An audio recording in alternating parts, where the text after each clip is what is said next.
Good evening. नमस्ते सभी को। आज हम लोग पढ़ने वाले इतिहास विषय के अंतर्गत पाठ 5वां, सामाजिक और धार्मिक पुनर्जागरण।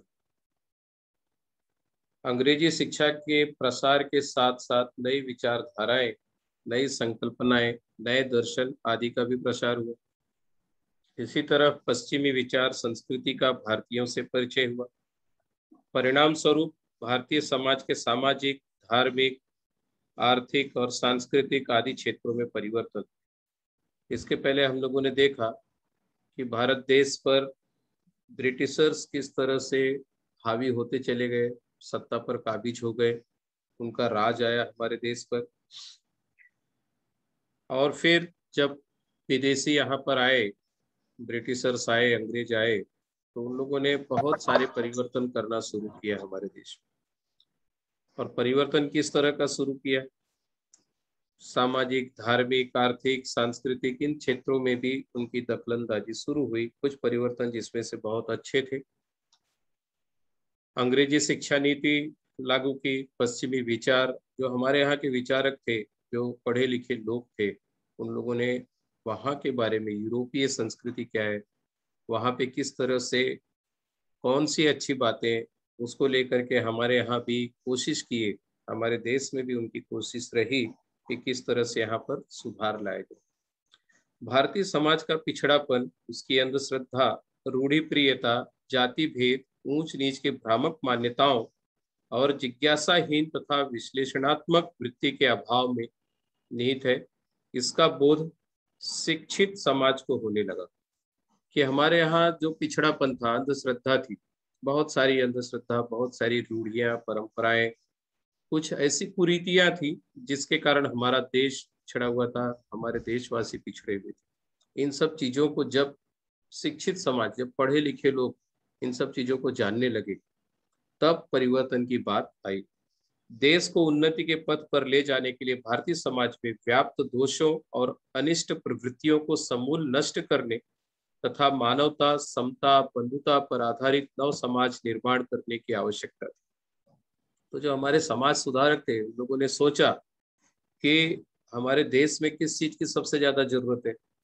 तो जरूरत है कि यहाँ के लोगों को शिक्षित किया जाए, यहाँ पर जो कुरीतियां व्याप्त है उसे यहाँ से समाप्त किया जाए, जो प्रवृत्तियां अच्छी नहीं है उसे समूल नष्ट किया जाए। तो मानवता, समता, बंधुत्व, इन सब चीजों पर एक अच्छा समाज, नव समाज की निर्मित हो, जिससे हमारे समाज की जो कुरीतियां हैं वो सब पूरी तरह से समाप्त हो। यहाँ की जो भारतीय समाज में व्याप्त समस्याएं हैं उसे दूर करने हो तो शिक्षित विचारक अपनी लेखनी द्वारा जन जागरण करने लगे।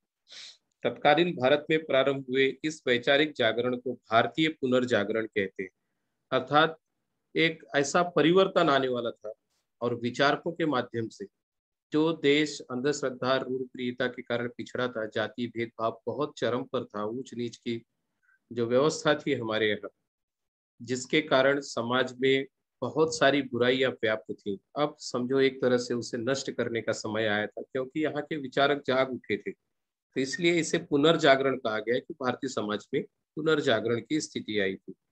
और थे कौन वो सब? ऐसे समाज सुधारकों में राजा राम मोहन राय, लोकमान्य तिलक, विवेकानंद, रामकृष्ण परमहंस, डॉक्टर बाबा साहेब आम्बेडकर, ऐसे कई लोग थे, ऐसे विचारक थे, महान संत थे। अब यहाँ पर सबसे पहले दिया है ब्रह्मो समाज की स्थापना किसने की थी। तो देखते हैं हम, धर्म सुधार एवं समाज सुधार का युग प्रारंभ हो गया था। राजा राम मोहन राय ने 1828 ईस्वी में बंगाल प्रांत में ब्रह्मो समाज की स्थापना की। उन्होंने अनेक भाषाओं और धर्मों का अध्ययन किया। तो राजा राम मोहन राय, जिन्होंने ब्रह्मो समाज की स्थापना 1828 ईस्वी में की, और कई धर्मों का, कई भाषाओं का उन्होंने अध्ययन किया। इसमें से उनकी अद्वैतवादी विचारधारा का विकास हुआ। एकेश्वरवाद, ऊंच नीच का भाव न रखना, कर्मकांड के प्रति विरोध, प्रार्थना के मार्ग का अनुसरण करना आदि ब्रह्मो समाज के तत्व थे।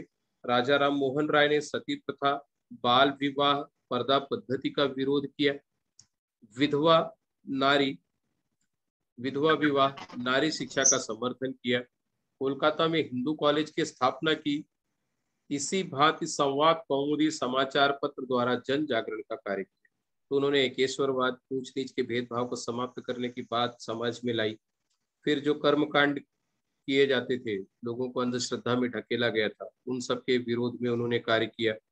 विधवा विवाह का समर्थन किया, नारी को भी शिक्षित होना चाहिए, इस बात का समर्थन किया। और कोलकाता में हिंदू कॉलेज की स्थापना की और संवाद कौमुदी एक समाचार पत्र उन्होंने निकाला, जिसके माध्यम से जन जागरण का कार्य किया। फिर प्रार्थना समाज की स्थापना, दादोबा पांडुरंग तरखड़कर ने 1848 ईस्वी में मुंबई में परमहंस सभा की स्थापना की।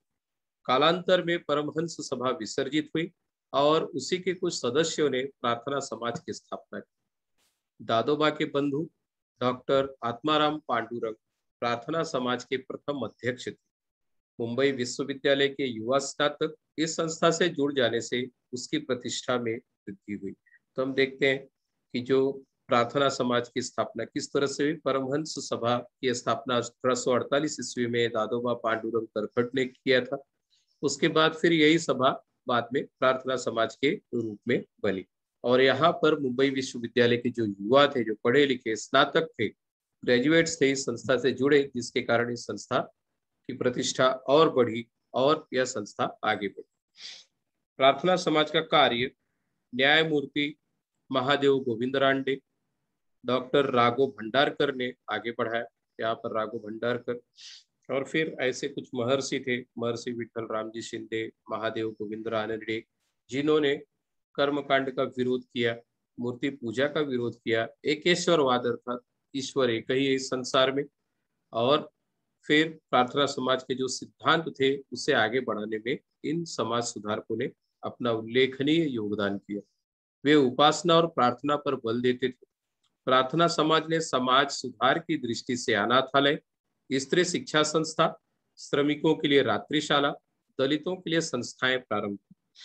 प्रार्थना समाज के सदस्य महर्षि विठल रामजी शिंदे ने डिप्रेस्ड क्लासेस मिशन की स्थापना की तथा उसके द्वारा सामाजिक समस्याओं को हल करने का प्रयास किया। उन्होंने डिप्रेस्ड क्लासेस मिशन बनाया महर्षि विठल रामजी शिंदे ने। और फिर जो भी सामाजिक संस्थाएं, जो परेशानियां थी उस वक्त की, जो समाज में व्याप्त बुराइयां थी, जो भी तकलीफें थी, उसे सुलझाने का काम महर्षि विठल रामजी शिंदे ने किया। फिर सत्य शोधक समाज की स्थापना, महात्मा ज्योतिराव फूले ने 1873 ईस्वी में सत्य शोधक समाज की स्थापना की। सत्य शोधक समाज ने समता सिद्धांत पर आधारित समाज निर्माण करने का कार्य किया। उन्होंने छुआछूत प्रथा का विरोध किया। छुआछूत प्रथा कई गांव में आज भी यह कुरीति व्याप्त है, ऊंच नीच का भेदभाव है, छुआछूत की समस्या है। दलितों को आज भी पिछड़ा माना जाता है या उन्हें स्पर्श अपने चीजों को नहीं करने दिया जाता है। ऐसी कुरीतियां समाज में उस समय बहुत ज्यादा थी। आज भी कई स्थानों पर इस तरह की घटनाएं आम होती हुई दिखाई देती हैं, कई बार समाचार के माध्यम से हम देखते हैं।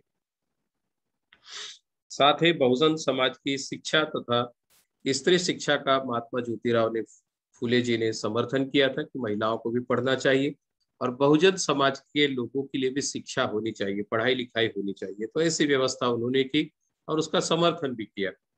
महात्मा ज्योतिराव फुले ने ब्राह्मणांचे कसब, ब्राह्मणों का कौशल, गुलामगिरी, शेतकऱ्याचे आसूर, किसान का चाबूक, सार्वजनिक सत्यधर्म जैसी पुस्तकों के माध्यम से समाज का पुनर्जागरण अर्थात लोगों को जागरूक करने का कार्य इन पुस्तकों के माध्यम से महात्मा ज्योतिराव फुले ने किया।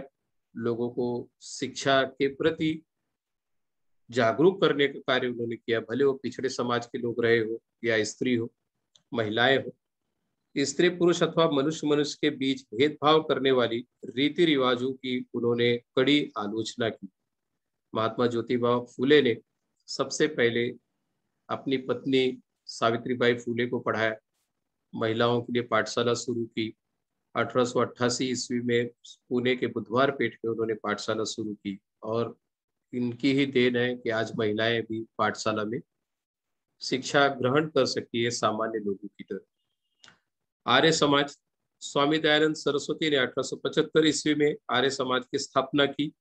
वेदों पर भाष्य करने वाला सत्यार्थ प्रकाश ग्रंथ लिखा। उन्होंने प्रतिपादन किया कि प्राचीन वैदिक धर्म ही सच्चा और सत्य धर्म। तथा उसमें जाति पाति को कोई स्थान नहीं था। आर्य समाज का घोष वाक्य था, वेदों की ओर चलिए। यह घोष वाक्य अगर पूछा जाए कि आर्य समाज का घोष वाक्य क्या है, तो वेदों की ओर चलिए। वेदों पर भाष्य करने वाला सत्यार्थ प्रकाश ग्रंथ स्वामी दयानंद सरस्वती जी ने लिखा है, और स्वामी दयानंद सरस्वती जी ने आर्य समाज की स्थापना की। आर्य समाज की संपूर्ण भारत में शाखाएं खुल गई। आज भी कई स्थानों पर आर्य समाज की ऐसी अनेक शाखाएं चलती है, जहां पर वेदों के बारे में बताया जाता है, ज्ञान दिया जाता है। आर्य समाज के माध्यम से स्थान स्थान पर कई जगहों पर ऐसे संस्थान खुले, शिक्षा संस्थान खुले, जिससे लोगों में जन जागृति लाने का कार्य किया गया। रामकृष्ण मिशन। रामकृष्ण परमहंस के शिष्य स्वामी विवेकानंद ने 1897 ईस्वी में रामकृष्ण मिशन की स्थापना की। रामकृष्ण मिशन ने लोक सेवा के अनेक कार्य किए। इस मिशन ने अकालग्रस्तों की सहायता करना, रोगी दीन दुर्बलों की औषधियों की सहायता पहुंचाना, स्त्री शिक्षा, आध्यात्मिक उन्नति जैसे क्षेत्रों में कार्य किया। और आज भी यह कार्य उनकी जो संस्थाएं हैं कर रही है। आज भी संस्थाएं चल रही है, जहां पर दीन दुर्बलों गरीबों के औषधि की व्यवस्था, स्त्री शिक्षा की व्यवस्था, आध्यात्मिक उन्नति के क्षेत्र में इनका जो मिशन है, रामकृष्ण मिशन, आज भी कार्य कर रहा है। स्वामी विवेकानंद बड़े उत्तम वक्ता थे, बहुत अच्छा भाषण दिया करते थे, बहुत अपने धर्म के बारे में काफी अध्ययन किया था उन्होंने। उन्होंने 1893 ईस्वी में अमेरिका के शिकागो में आयोजित विश्व धर्म परिषद में हिंदू धर्म का प्रतिनिधित्व किया। भारत के युवाओं को संदेश देते हुए उन्होंने कहा था, उठो, जाग जाओ और लक्ष्य प्राप्त करने होने तक रुको मत। अर्थात जब तक आपको अपने लक्ष्य की प्राप्ति ना हो जाए, तब तक आपको रुकना नहीं है, अनवरत कार्य करना है। तो इस तरह से युवाओं में जोश भरने का काम स्वामी विवेकानंद जी ने किया था।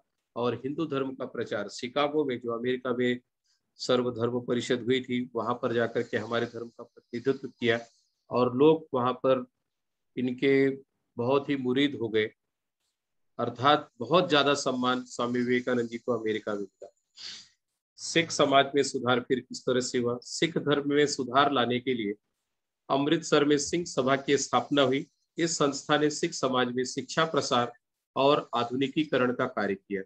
कालांतर में अकाली आंदोलन ने सिख समाज में चलने वाली सुधारवादी परंपरा को आगे बढ़ाया। तो इस तरह से सिंह सभा की स्थापना की गई अमृतसर में, जिससे सिख समाज में जो भी बुराइयां रही हो उसे समाप्त करने का कार्य किया गया। और फिर अकाली आंदोलन ने सिख समाज में सुधारवादी परंपराओं को आगे बढ़ाया। स्त्री विषयक सुधार। जब ब्रिटिश सत्ता का भारत में विस्तार हुआ, तब भारत की महिलाओं की स्थिति अत्यंत दयनीय थी। उन्हें शिक्षा प्राप्त करने का अधिकार नहीं था, उनके साथ समानता का व्यवहार नहीं किया जाता था। समाज में बाल विवाह, वृद्ध कुमारी विवाह, मतलब कई कुप्रथाएं थी, जैसे किसी वृद्ध का किसी बालिका के साथ विवाह कर देना, बचपन में ही शादी कर देना। महिलाओं की स्थिति उस समय बहुत दुर्बल थी, बहुत ही बुरी थी। कई राज्यों में तो बद से बदतर स्थिति थी। दहेज की प्रथा, सती प्रथा थी। सती प्रथा क्या थी कि जैसे ही किसी का पति मरता है, वैसे ही उसे भी तुरंत अग्नि में जला दिया जाता था। तो इस तरह की अनेक कुप्रथाएं। केशवपन, विधवा विवाह, अर्थात विधवाओं को पुनर्विवाह करने का अधिकार नहीं था। ऐसी विरोध जैसी कई कुप्रथाएं प्रचलित थी। तत्कालीन गवर्नर लॉर्ड बेंटिक को सती प्रथा पर रोक लगाने वाले कानून को बनाने के लिए राजा राम मोहन राय जैसे समाज सुधारक ने सहायता की। गोपाल हरि देशमुख उर्फ लोकहितवादी के नाम से जाना जाते हैं। लोकहितवादी गोपाल हरि देशमुख। लोकहितवादी ने सतपत्रों द्वारा स्त्री पुरुष समानता का समर्थन किया। महात्मा फुले ने 1848 ईस्वी में पुणे के भिड़ेवाड़ा में लड़कियों की पहली पाठशाला। इस कार्य में उन्हें उनकी पत्नी सावित्री बाई का सहयोग प्राप्त हुआ।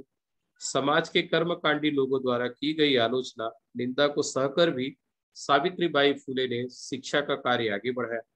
महात्मा फुले ने अपने घर में बाल हत्या प्रतिबंधक गृह स्थापित किया, अर्थात बच्चों के लिए किसी भी तरह की जो व्यवस्था थी, पढ़ने लिखने की, शिक्षा की, महिलाओं के लिए, बहुत सारी निंदा और समाज के लोगों की बातें सुनने के बाद, कटु बातें, आलोचना सुनने के बावजूद भी उन्होंने समाज हित में कार्य करना जारी रखा। और पहली पाठशाला पुणे के भिड़ेवाड़ा में 1848 में महात्मा फुले ने शुरू की, जो लड़कियों के लिए थी।